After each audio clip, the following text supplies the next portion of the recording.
Olá, alunos. Essa é uma pequena revisão para a nossa ED de amanhã. Espero que todos assistam e que contribua aí para o estudo de vocês para a nossa prova de amanhã. Bora lá? A correção no nosso exercício de revisão, aquele que nós já fizemos em sala, e eu também postei o gabarito no AVA. Então, acerca dos fatores que contribuíram para o crescimento econômico dos tigres asiáticos, assinale com V verdadeiro ou F as seguintes questões. A modernização da infraestrutura, o controle dos gastos orçamentários e a redução da corrupção foram necessários para que ocorresse um intenso desenvolvimento desses países ou territórios, como a gente falou em sala, porque alguns não são considerados países independentes. Quais não são os países independentes? Taiwan e Hong Kong, que pertencem ali à China, né? Existe ali um conflito territorial entre eles e a China. Mas essa alternativa é verdadeira, porque realmente a modernização da infraestrutura, o controle dos gastos orçamentários e a redução da corrupção realizada pelo Estado, ou seja, pelos governos desses territórios, foi essencial ali para o desenvolvimento econômico e social também nesses territórios. B. A exportação de bens industrializados dos tigres se multiplicaram e são absorvidas pelos mercados consumidores da China e do Japão, mas são recusados pela América do Norte e Europa, os que possuem industrialização própria. Está falsa. Por quê? Os principais mercados consumidores, ou seja, aqueles países, né, aquelas regiões que consomem os produtos dos tigres asiáticos, são justamente o continente da América do Norte e o continente europeu. A China e o Japão também são consumidores, mas ali não são os maiores, né? Existe ali uma confusãozinha, né, entre maior mercado consumidor e maior parceiro comercial. Entende-se que o parceiro há uma troca, né? E o consumidor seria aquele que realiza a compra dos produtos.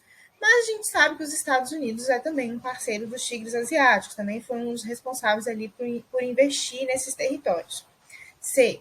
O papel do Estado no desenvolvimento dos tigres asiáticos não foi relevante, uma vez que os europeus, os empresários, continuam sendo os principais planejadores da estratégia industrial e tecnológica da abertura de mercados no exterior, incentivando as exportações. Errado, porque o Estado teve sim um papel muito importante, como a gente viu lá na alternativa A. O Estado é responsável pela modernização da infraestrutura, o controle dos gastos e a redução da corrupção. D. O crescimento econômico foi alcançado com investimentos externos e com foco no setor de exportações, verdadeiro. Então, as empresas, principalmente japonesas, instalaram suas fábricas nesses territórios dos tigres asiáticos, que são vizinhos ali do Japão, e começaram a produzir com foco na exportação. Então, foi investimento externo, capital externo e foco na exportação, venda para o mercado externo. Letra E. Os sistemas educacionais da Coreia do Sul, Singapura, Taiwan e Hong Kong são de ótima qualidade e acessíveis a praticamente toda a população. Verdadeiro.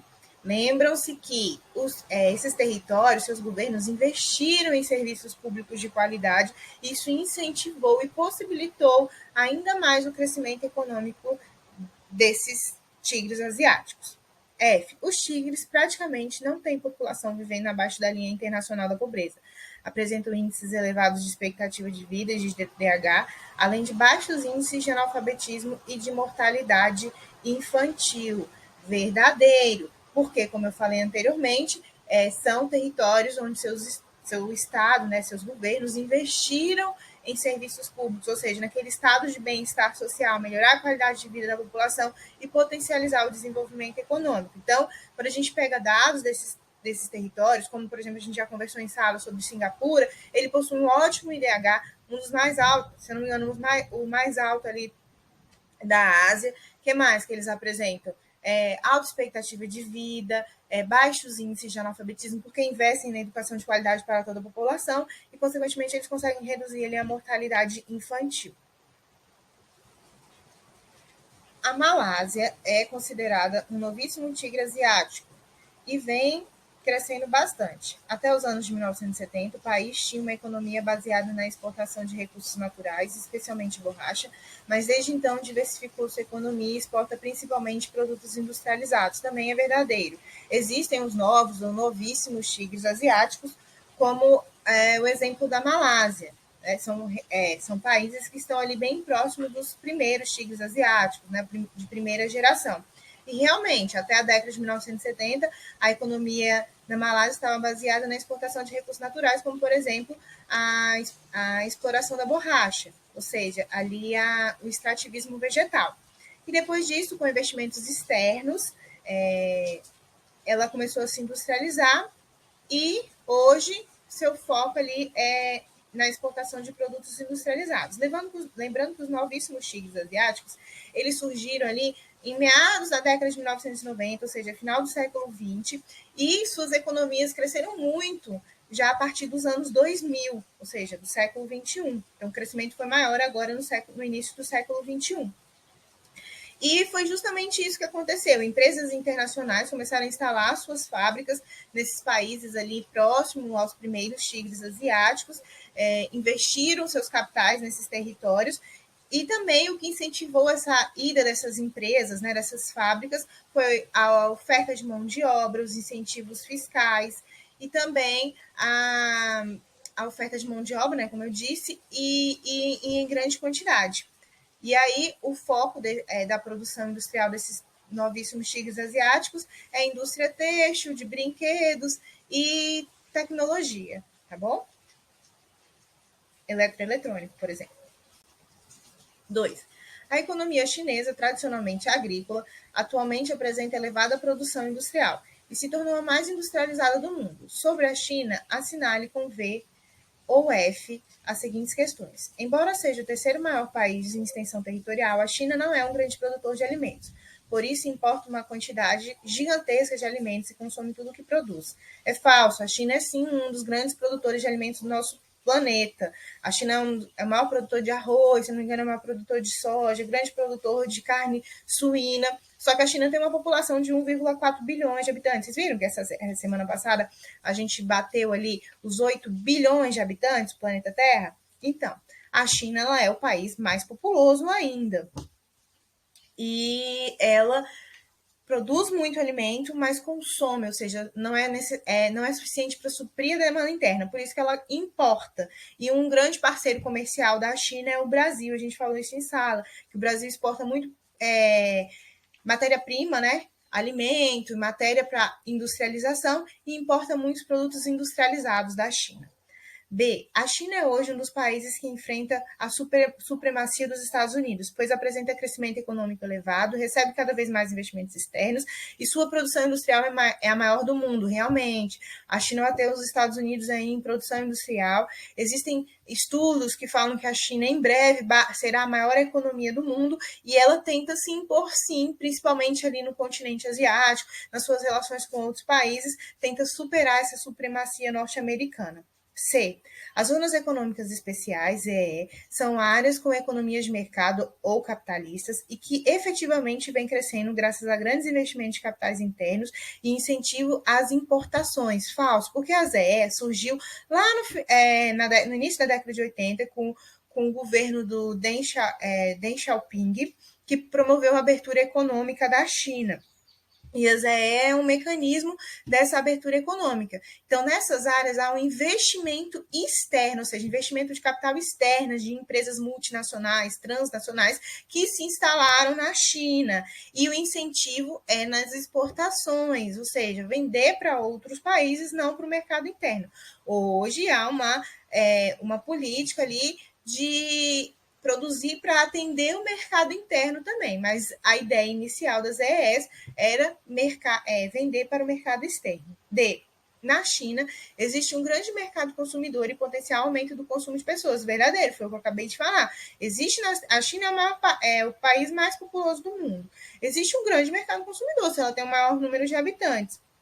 E sim, um potencial para se tornar, aumentar o consumo da população interna. De que forma? Aumentando a renda dos seus trabalhadores, incentivando o consumo, tá? Letra E. A abertura econômica da China não foi acompanhada pela abertura política, pois mantém uma política autoritária centrada no Partido Único, o Partido Comunista, e controle das ações da imprensa, verdadeiro. Então, mesmo com a abertura econômica lá no final da década de 70, início da década de 80, não houve uma abertura política do país. O país continuou sendo administrado pelo Partido Comunista da China, o PCC, desde 1949, quando ocorreu a Revolução Comunista. 3. De acordo com seus conhecimentos sobre o Oriente Médio, assinale com V verdadeiro ou F falso. O Oriente Médio, que está localizado na porção sudeste da Ásia, sudoeste da Ásia, constituindo um ponto de contato do continente asiático com a Europa e com a África. A maior riqueza dessa região é o petróleo e, em geral, os países que apresentam as maiores rendas per capita são os produtores e exportadores desse recurso, verdadeiro. O Oriente Médio está no sudoeste da Ásia, se a gente olhar ali, é a região que está mais ao sudoeste, que faz contato ali com o continente africano e com a Europa. E, realmente, a maior riqueza dessa parte ali da Ásia vem da exploração e exportação do petróleo, que é uma região muito rica nesse recurso, tá? Petróleo e gás natural. B. Além da Arábia Saudita, que é um país que possui a segunda maior reserva de petróleo do mundo, há no Oriente Médio outros grandes produtores e exportadores, como Irã, Iraque, Emirados Árabes Unidos e Kuwait. Verdadeiro, a Arábia Saudita é o maior produtor e exportador desse combustível ali do Oriente Médio, mas ela não possui a maior reserva do mundo, que está localizada na Venezuela, tá? E esses outros países também, Iraque, Irã, Emirados Árabes, são produtores e exportadores de petróleo. C. As principais reservas de petróleo do Oriente Médio estão localizadas no Mar Mediterrâneo. Não é no Mar Mediterrâneo, é no Golfo Pérsico, ou seja, que é uma entrada ali do Oceano Índico entre os países do Oriente Médio, tá? Golfo Pérsico. Lá estão localizadas aproximadamente 50% das reservas de petróleo e gás natural que existem no mundo. Por isso que esses países são grandes produtores e têm sua economia baseada nesse recurso. Mas lembre-se que é um recurso finito, tá?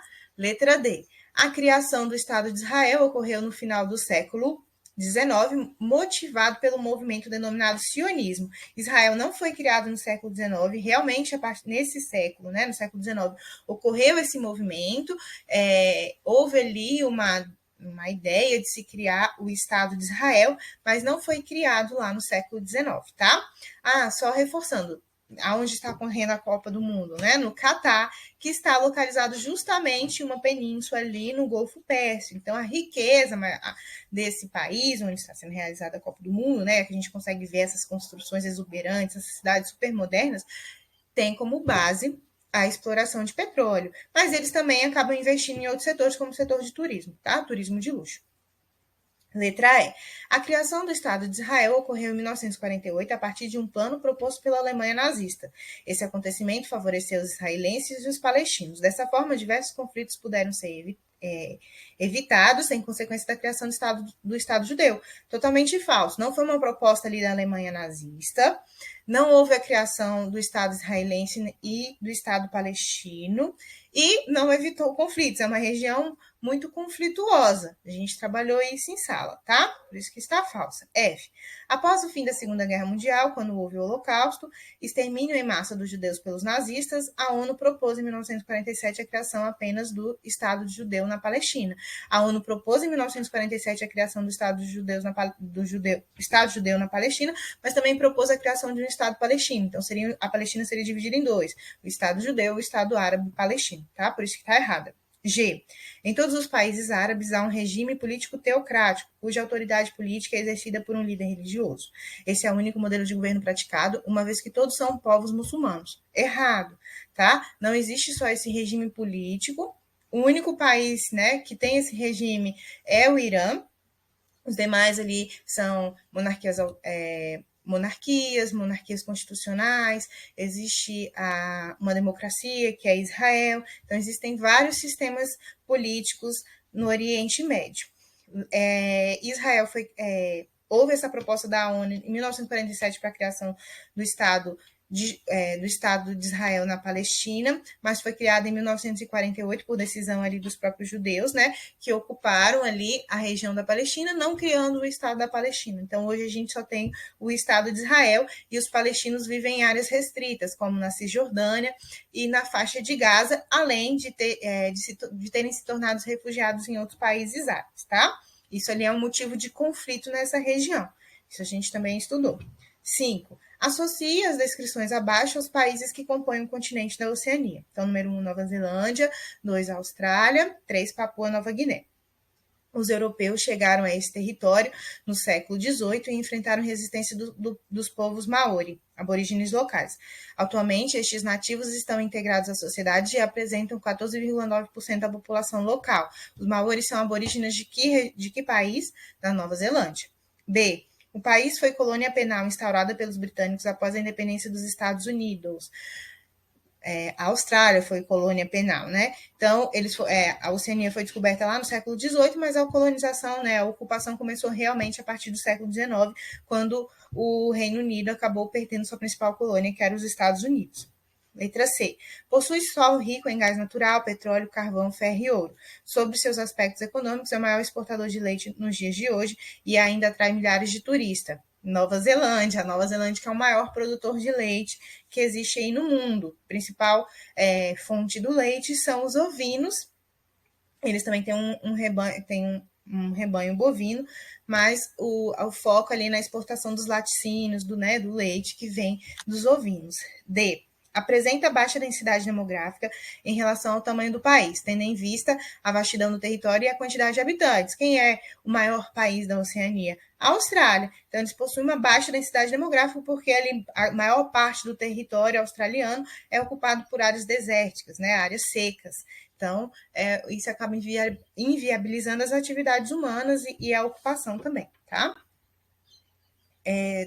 Letra E. Seu subsolo é rico em reservas minerais, entretanto, é um país relativamente pobre em água potável.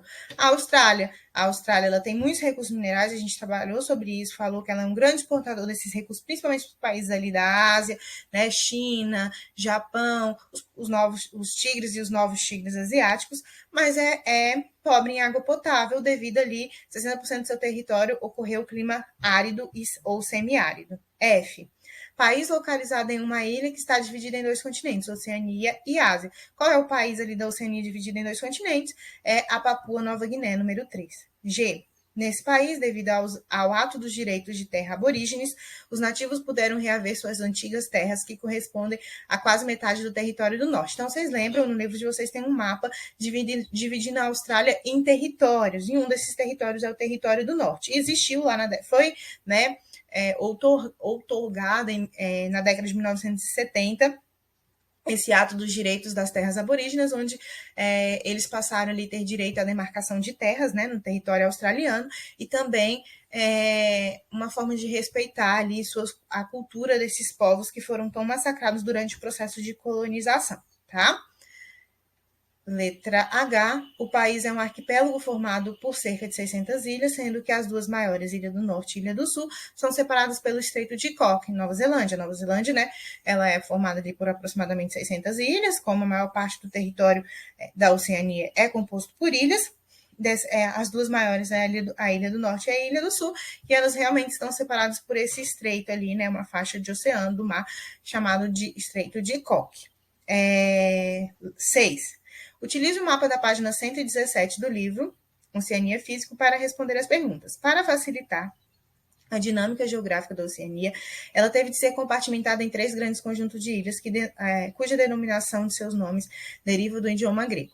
Quais são esses 3 conjuntos e qual o significado desses nomes? Então, como a gente já estudou, a Oceania é dividida em 3 grandes conjuntos de ilha Melanésia, ou também conhecida como Ilhas Negras, a Micronésia, pequenas ilhas, e a Polinésia, que corresponde a muitas ilhas e também é mais afastada ali da Austrália, tá?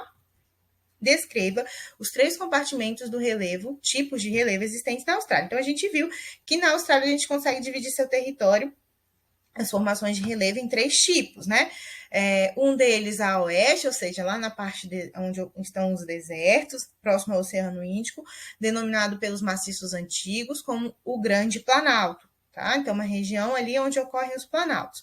No centro-leste, temos uma área de bacias sedimentares com planície. Então, bacia sedimentar, deposição de sedimentos, está associada à área de planícies.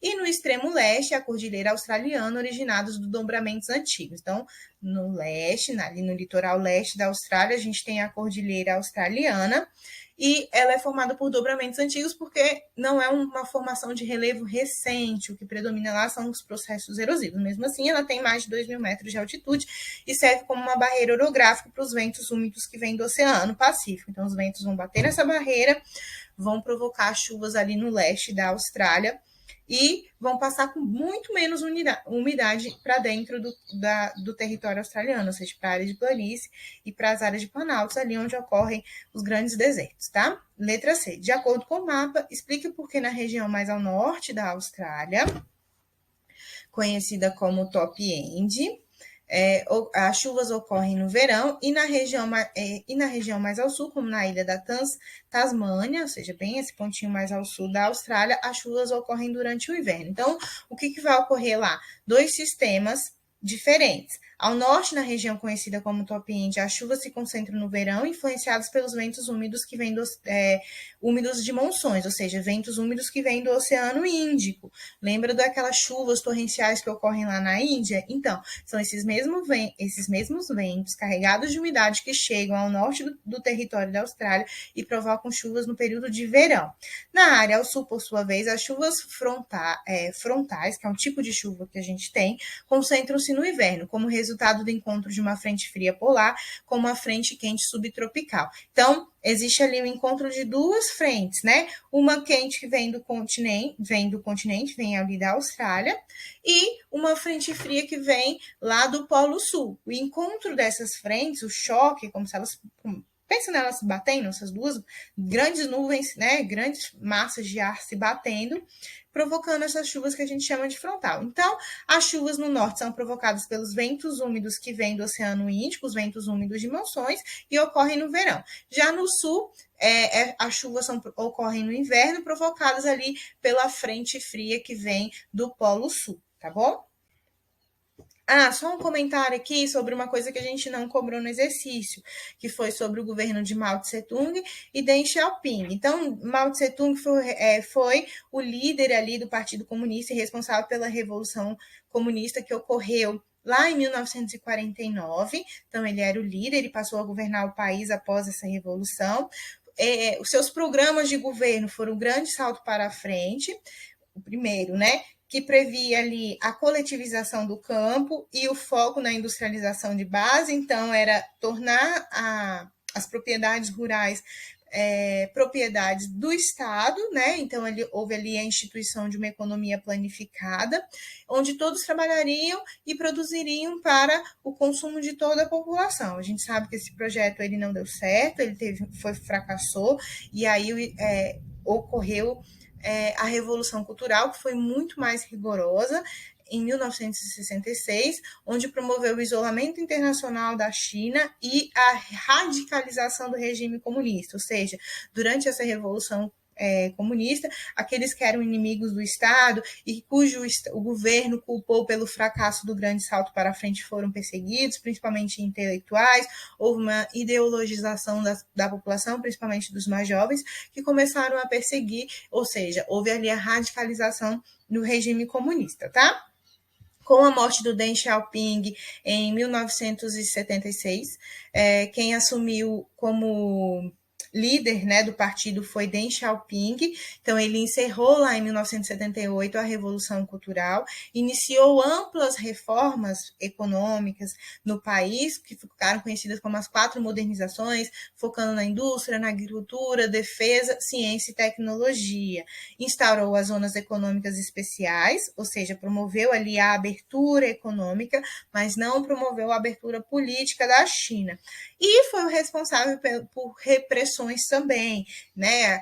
Como ocorreu aquele movimento impulsionado principalmente por estudantes, lá em 1989, na Praça da Paz Celestial, e aí ele mandou o exército para lá, que reprimiu esse massacre, onde milhares de pessoas morreram. Não se sabe ao certo a quantidade de pessoas, mas sim, ele foi responsável por essa repressão a esses movimentos contra o Estado comunista, né, o governo comunista, tá? É isso aí. Espero que essa pequena revisão ajude-os aí nesse processo de estudo para a nossa AE. Boa prova para aqueles que estudaram e boa sorte para aqueles que não, tá? Beijos, até a próxima.